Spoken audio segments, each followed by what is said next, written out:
So you don't have to wear headphones. Personally, I just don't like the nerdy big cans on my head podcast look. So it's literally just that superficial. it is just that superficial. That is why we're not doing it. I am vain.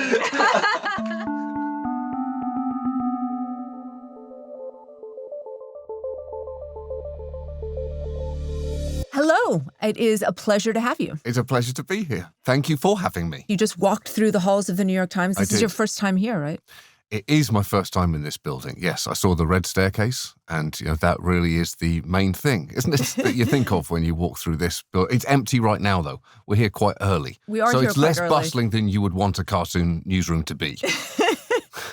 I will take that under advisement. It usually is busy. We are busy here normally. This is not an accusation of there's basically nothing happening here at the New York Times. Never, Just as never. it happens, if you were looking for people throwing balled up pieces of paper at each other and yelling about deadlines, that was not my experience. Not your experience. Not yet. No. Not yet. We are in this very contentious political moment.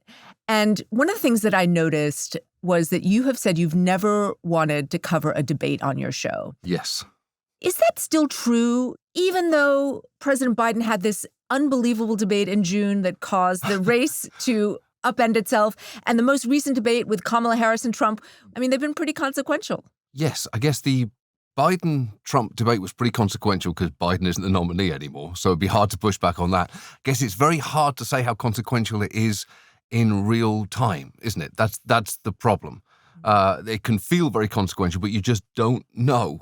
And so I don't know what we could add to the commentary on those debates that isn't widely available everywhere else. It feels like to a certain extent, our show has moved into an area where we are very much slow cooking. And so there's not much there for us.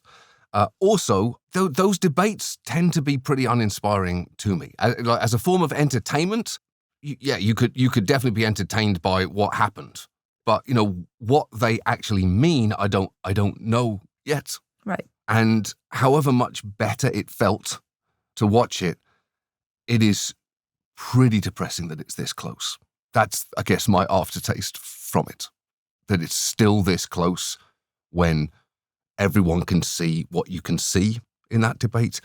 It's hard not to find that somewhere between depressing, infuriating, and outrageous. Last Week Tonight has been on the air for 10 years. Yeah. And that maps pretty neatly onto the Trump era. You sounded like you were about to sigh then. It's been on for 10 years. No, that's not what I was doing. Let me be clear. But when you look back, what are the biggest ways that you think the show has changed? So when we first began, we were doing our main story in 1 week. Then it became clear that was a crazy thing to do. It was a terrible way to set it up because we would come up with the idea for a story, start writing. 3 days later, research would come in and would wipe away everything that we'd just written. So now you're trying to write the show in 2 days, and that's not a good idea. So now the answer to how our shows change is that we write those main stories in 6 weeks. So we're writing 6 stories at one time. So that doesn't really relate to Trump's role in the last 10 years, but in terms of the development of our show, that is the most critical part of it. It's funny, going back to the first season as a viewer, I found it to be remarkably similar. No, Oh, really? There's a consistency there. I mean it as a compliment. Okay, I was literally wincing both inside and outside. You did this face like, what is she going to say? I don't do many interviews about myself, so I am kind of emotionally in a defensive position. Okay. And unfortunately, I think it's translating to my face. Because I every time I say something, just your face looks like you're absolutely, having a very, very difficult bowel movement. And so I'm sorry. Wow. Let me start again. Yeah. All right. There is a consistency there. And it does seem like you understood what you were up to quite early on. I think we learned some big lessons early on because I guess one of them would be we did one story called Prisons, and it was about 16 minutes, and that seemed like a long time at the time. And I think what we gradually learned was it is crazy to try and talk about all the problems with prisons in 16 minutes, especially if 2 of those minutes are going to be a song with Sesame Street characters at the end. So since then, we've basically come back and redone that story in 20 different ways, because we've talked about prison labor, prison phone calls, prison recidivism, prison reentry. Like it's, there are so many different aspects to criminal justice that you can't just slap prisons on it and say, oh, we've done it now. It was, in hindsight, I look back at that and do slightly wince, thinking, oh man, we're moving really fast through some incredibly complicated aspects of this problem that deserve a lot more attention than we're giving it. You know, you obviously say you don't do journalism. Yeah. I do see you as a sort of opinion columnist, though. I mean, it does seem like an extended, very pointed, very deliberate crafting of an argument that you want people to understand. Does that resonate for you? Maybe. I mean, I think certainly by the end of the story, like the last few minutes of the story is opinion, right? That is so, right. Whenever we're saying, so what can we do? Everything after that probably is an opinion, because people will feel differently about that. Everything up to that point is what it is. Like we've so rigorously fact and legal checked everything up to that point. There's no real opinion or wiggle room in that.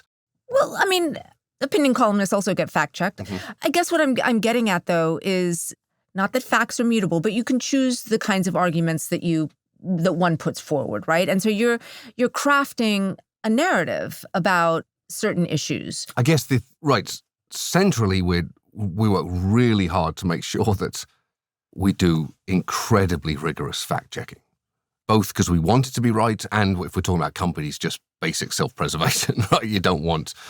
How big is your fact-checking team? Oh, I mean, we have 6 senior researchers, 6 junior researchers, and a whole bunch of lawyers. So, yeah, wow. a lot.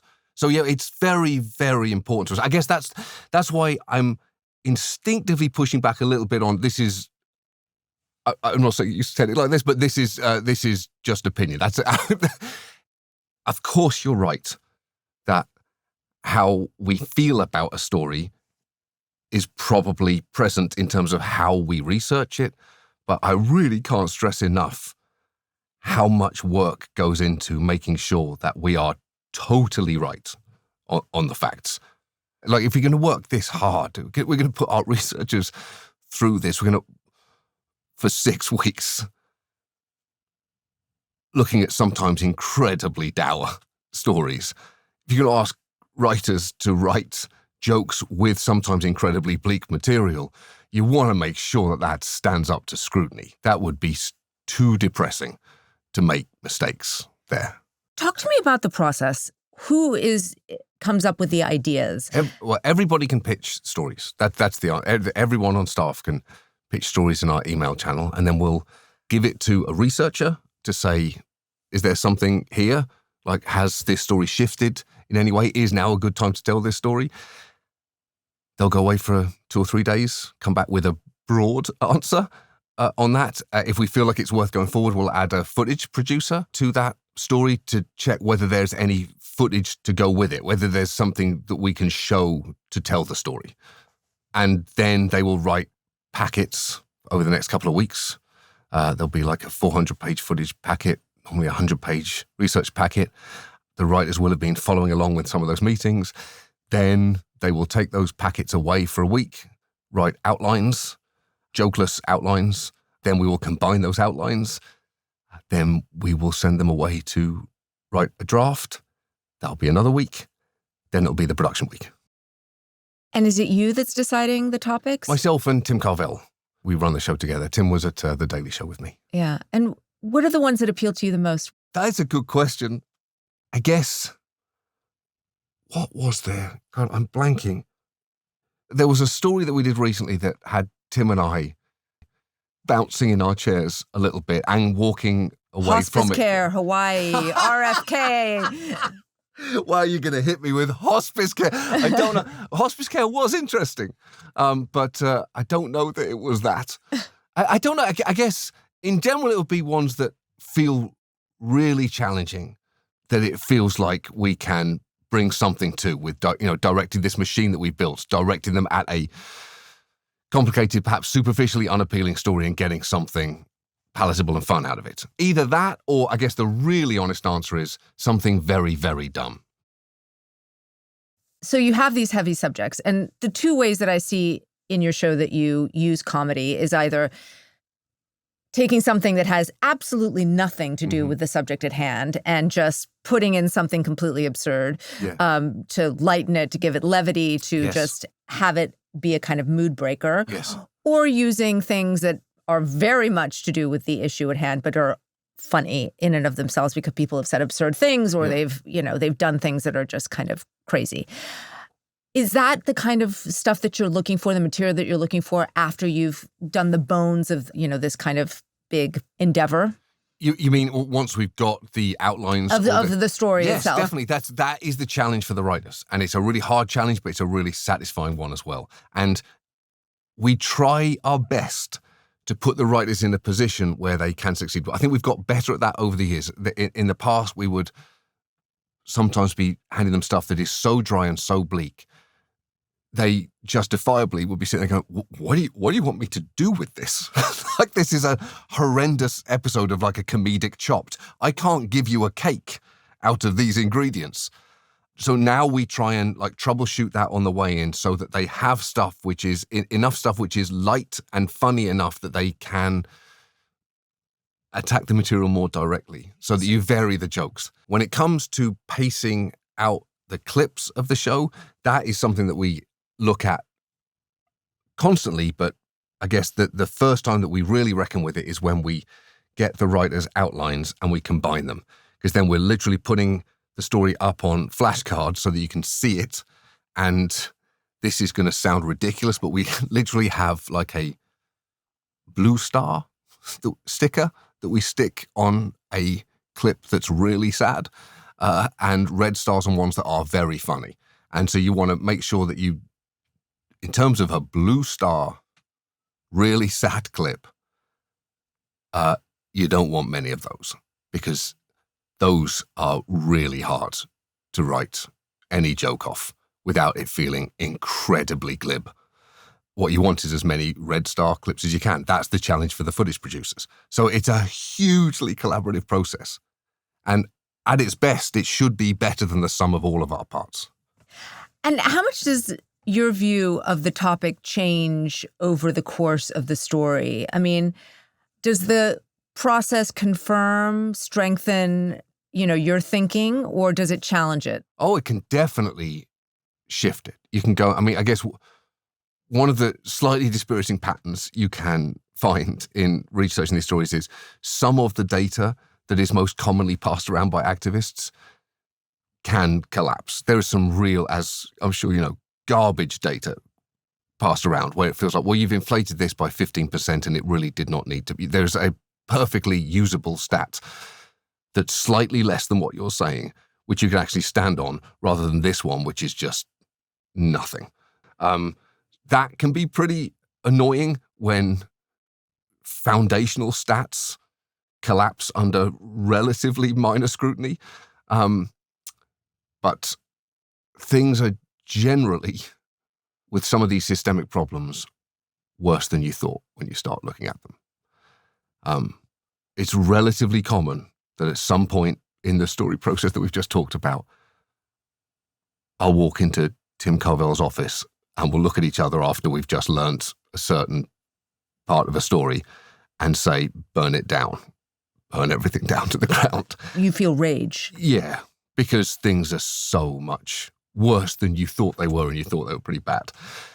Then you have to work through that, right? Because nihilism is completely useless. That's the coward's way out. So you work through that. And I have found, generally, with these stories, that the light at the end of the tunnel, albeit that light might be smaller than you would like it to be ideally, is that there are activists making small incremental progress on the ground, and that progress is really, really important.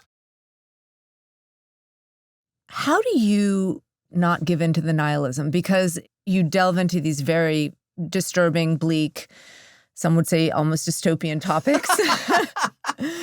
and just classic comedy show fodder. Yeah. And I mean, you're still angry and going into, your colleague's office and feeling furious. How would you not be, though?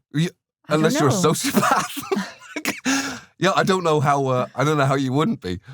I mean, the thing that's exciting about the show is that we have these resources, right? In a time when expertise has been absolutely put through a sausage grinder. We are very, very fortunate to have researchers who have access to great experts in a field, whatever that field may be, from criminal justice to deep sea mining. They will talk to us to make sure that we get something right. And it is such a privilege to be able to find something interesting and then send a researcher away to talk to great experts in the field to get an answer. It's having a machine for your own curiosity that is like the internet, but it brings back reliable results. Do you know what else it's like? What? Journalism. Well, let me say, like with the journalism tag, it's a little tricky, right? I am not a journalist.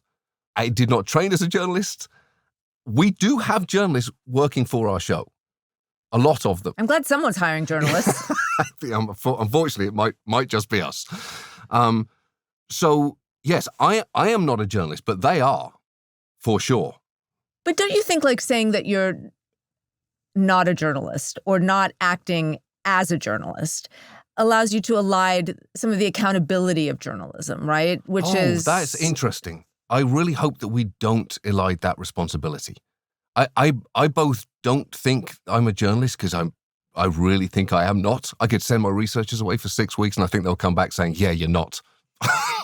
But in terms of the responsibilities of journalism, we do have intense fact-checking because we want it to be right. I mean, again, our stories, those big stories are aggregations of incredible journalism. So it cannot function without journalism. Now, we recheck it to make sure it's accurate or that it hasn't changed, but we're building this to make jokes. It's just we want the foundations to be solid or those jokes fall apart. Those jokes have no structural integrity if the facts underneath them are bullshit. So that's what's important. It's funny because it's true, sort of thing. Well, it's only funny if it's true. Right. Yeah. And so it has to be true for it to be funny. But I guess the why is, are you trying to make the world a better place? Are you trying to No, but I mean really what is the big driving force here? Because some people would say, I just want to make people laugh and entertain them. Some people would say, yeah, I want people to think about something and maybe have a nice conversation over dinner with their husband. You seem to have a much bigger aim here. I will say the most important thing to me and to lots of people at the show is to do this in service of writing really funny, weird jokes about interesting things. So that is our outcome. It's not necessarily to make the world a better place. I'm not sure that comedy can do that. To a certain extent, sometimes it's fiddling while Rome burns. But I think what we want is to get the best ingredients that we can to write comedy from. That's the really honest answer. It's the thing I love the most in the world. I love writing comedy so much. It's just, it feels like this is the best process through which we can write interesting, fun, surprising jokes. It seems to have made you uncomfortable that I've accused you of trying to make the world a better place. I guess the problem, I mean, this might be a hang-up of being British. British people took a real stab at, if not making the world a better place, making it a more British place, and it didn't go too well. So, yeah, you don't want me involved in that. Your segments now go on YouTube after they air on Sundays. Yes. But this season, for the first time, HBO is delaying putting the episodes on YouTube by 4 days. Yes. I assume this is to encourage people to subscribe? I assume that too, yes. To Max, the streaming service. Yeah. I take that that's frustrating to you. Yeah, it's huge. It's massively frustrating to me. I was not happy with it at all. I certainly can make the same assumption that you do, which is that they want to make sure that people watch it. I would prefer people watch the show in its entire form when it goes out. This is partly self-serving, not just that I would like my employer to be happy, but we do take a lot of effort to make sure that the show makes sense as a whole, so that if we're doing a really bleak main story, we like putting real dumb stuff around it. Like when we did death penalty drugs, the pentobarbital, pretty bleak story. We made sure that we had a story after that about a stock photo model that we managed to fly in from Azerbaijan. I like the conflation of those two things. So I would much rather people watched the show all together because that's how we make it. So I hope that I hope it works because I worry about it. I worry that I guess it remains to be proven to me that this was necessary. Are you worried about the method of distribution? I mean, we know that, cable TV, generally speaking, is sure changing a lot. And definitely, YouTube is obviously exponentially growing, and it's a place where a lot of different types of people come to get their content.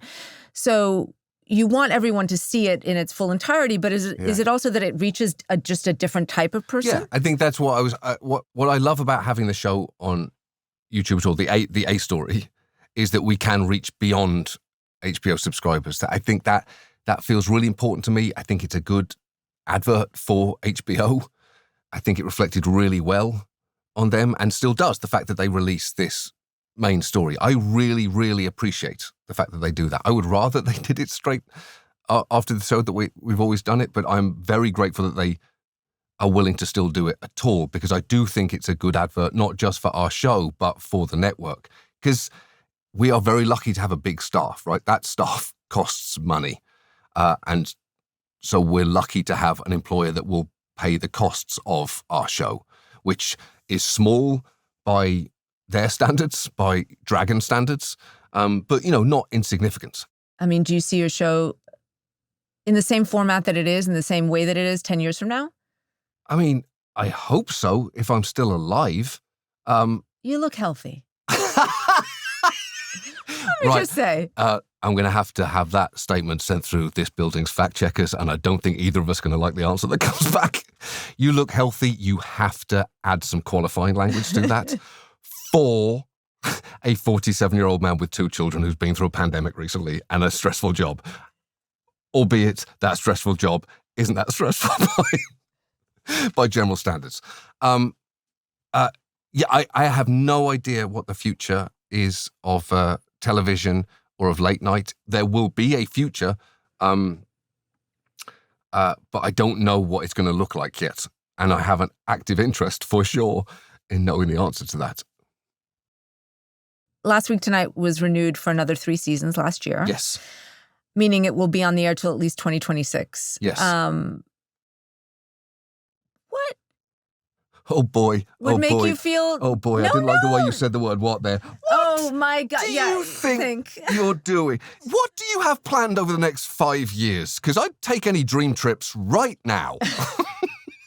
Yes, you want to visit the Taj Mahal? You should go. You should go now. I do not think you should go now, but I am curious, what would make you feel done with the show? That's a good question. I don't know. I guess I worked with Jon Stewart for a long time. I saw him get exhausted.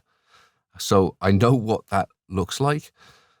I saw him reckoning with the fact, I don't know if I can do this I've done this in every possible way that I can do it. And he was right about that. Like, you can't really do it any better. I've not hit that point yet. I still absolutely love making the show. I get excited, like to your point of like bouncing up and down in the chairs when we feel like we're onto something with a story, or we've worked out something really dumb to do. It's so fun. Maybe I've made this sound very academic, the way that we make it, the show, but it's so fun. I can't believe that we get to do it. I can't believe that we get to ram stories down people's throats that they might not naturally want to hear, and that they will watch it. And I can't believe that we get to play with HBO's resources and do dumb things on fiscally irresponsible scales. I love it so much. So I guess my answer is that point might come. I don't feel like I'm there yet, because I still can't believe that we get to do this. Why haven't you ever had a fill-in host? Huh. You mean like Kimmel? Or like just like Letterman or that way? Well, I mean... I hadn't considered that. I think it's a little tricky, not because I'm indispensable, because I don't think that's true. I think it's more that because of the way that we make the show, I don't think that would make any sense because there are these 6-week cycles.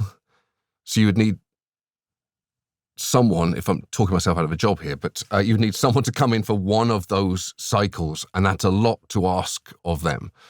Honestly, we have a stand-in who does like a technical rehearsal that we've used from the start. He's pretty good. We call him Hot John because he's pretty good looking as well. And sometimes you watch him do the rehearsal and think, oh, shit, that's pretty good. You have a stand-in called Hot John. It's not his name, but it's what the staff call him. And I think I've really thinking about it now, I think I've participated in that joke without fully realizing that I'm the butt of it. John Oliver, thank you so much. You're welcome. Thank you. We'll talk again. Yes. After the break, I called John Oliver back and asked him about why he can't help but laugh at the hard stuff. Hey, Lulu. Hey, how are you? Good, thanks. Good. Buenos dias. Where are you? I'm in our office, so it should be quiet. It's before the dogs get here, so. Okay, I want to ask you something about our last conversation where you couldn't remember which episode it was that got you bouncing in your chair. Do you remember now?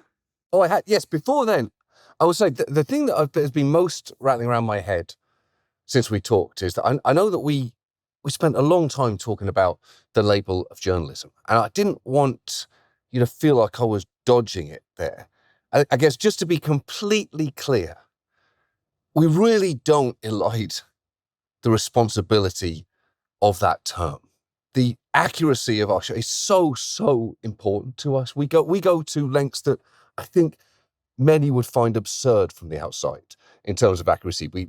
We recheck reporting to check that it is still valid. When we show people in clips, we try and contact as many of them as we can to check that they felt their story was told accurately and whether there's any other context that we should know.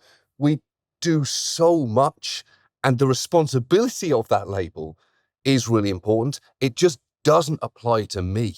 And I guess the thing that I wanted to get to the bottom of, because it seemed interesting to me, was because this comes up quite a lot, and this felt like it would be, this kind of conversation feels like it might be a good time to get to the bottom of it, is I was wondering why it's so interesting to you, or why getting to a fuller answer. Is it that you feel like I've dodged in the past? And how would you feel if I said yes to that I am a journalist? Because my sense is you'd feel, no, you're not. Rightly. I think the reason it comes up a lot is because there is a sense that you are a news source, but you don't have the constraints that journalists have, right? You can, for example, take a topic that is very complicated and difficult and put in a lot of jokes to make it arch or funny, to sort of move the audience in a particular direction. And so I think there is this sort of dissonance that happens when journalists like myself are engaging with this. We're curious about how you view yourself. I mean, I don't think it's not a knock. It's more just trying to understand how you view yourself and your show and where it sits in the ecosystem, right? That's it. Yeah.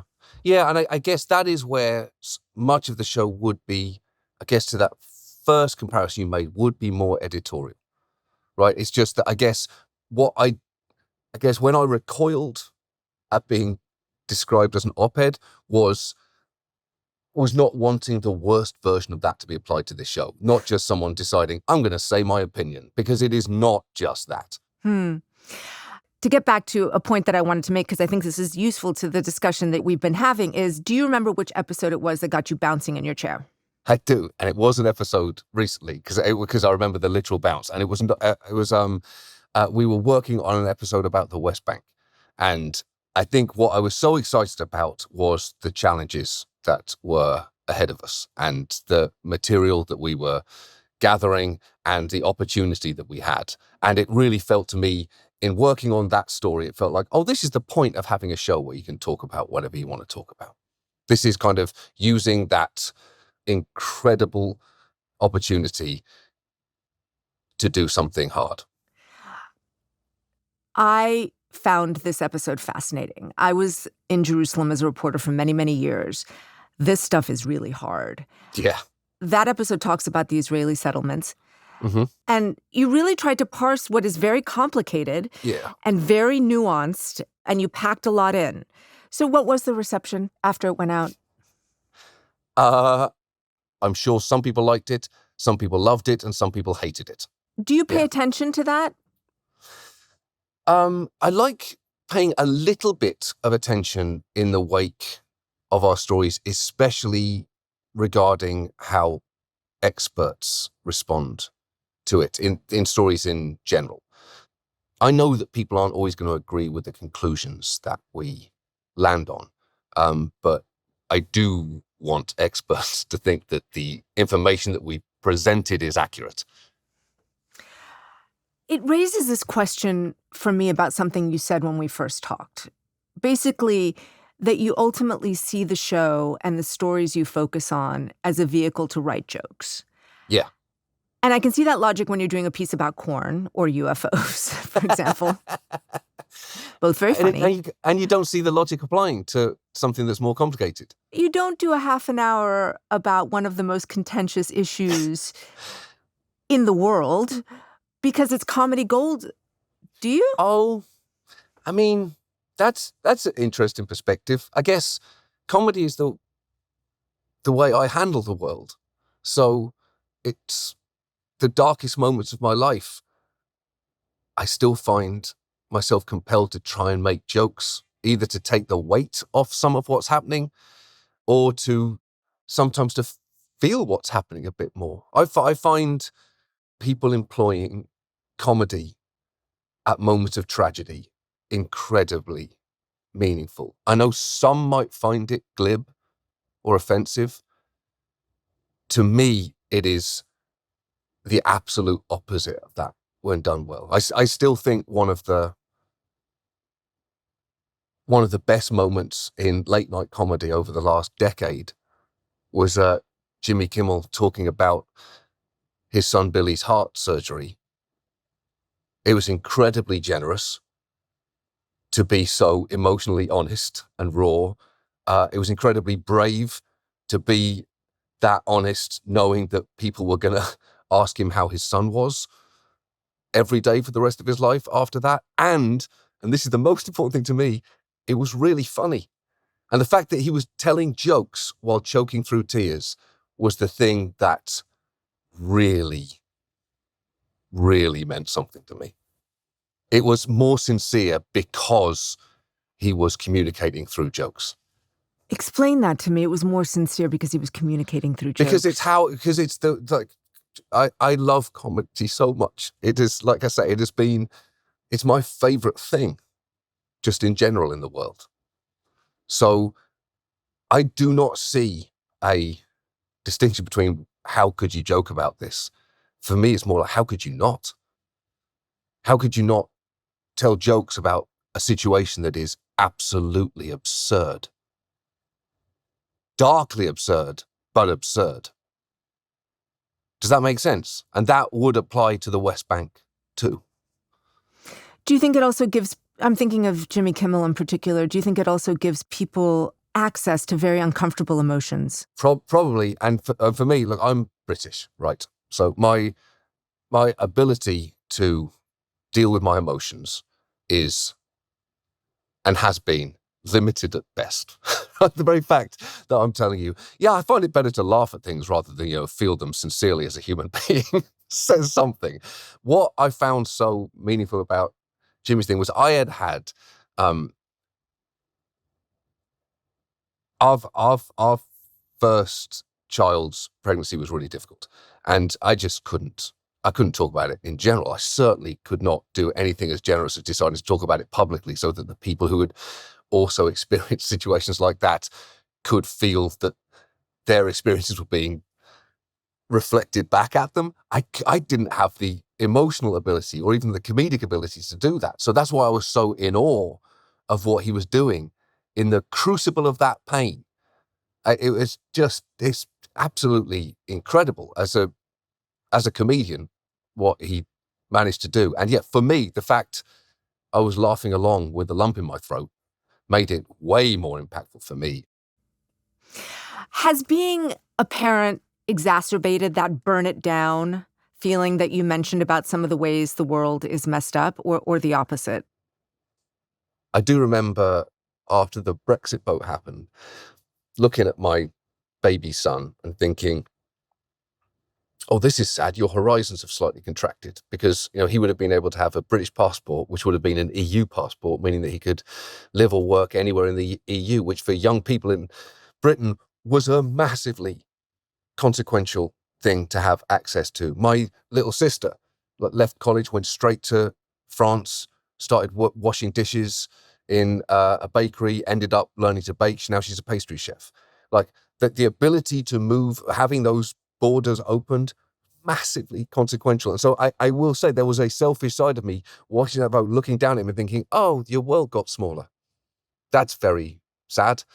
But no, in general, my feeling of let's burn it down when we're at a point of researching a story where things seem utterly hopeless, and the history that we have of working through that despair, partly by seeing the incremental changes that are possible, that's probably pretty consistent. I don't think they've really changed my disgust with the political process and my hope for better. Are you going to talk about that with your kids at the dinner table? Are you going to be that dad? Oh, God. I mean, that's a really fair use of that, Dad. There. I mean that actually in the best possible way. How do you mean? Am I going to say to them things are unfair? Just like sit and talk about the state of the world and have them be engaged in it. And yeah, I'm probably going to be that, Dad. I mean, my husband's like that with our daughter, and she loves it some days and hates it others. Yeah, of course. I think that feels like an utterly human response to that. But there's a time and a place for this, Dad. Can we please talk about something else now? John Oliver, this has been an absolute pleasure. Thanks, Lulu. I appreciate it.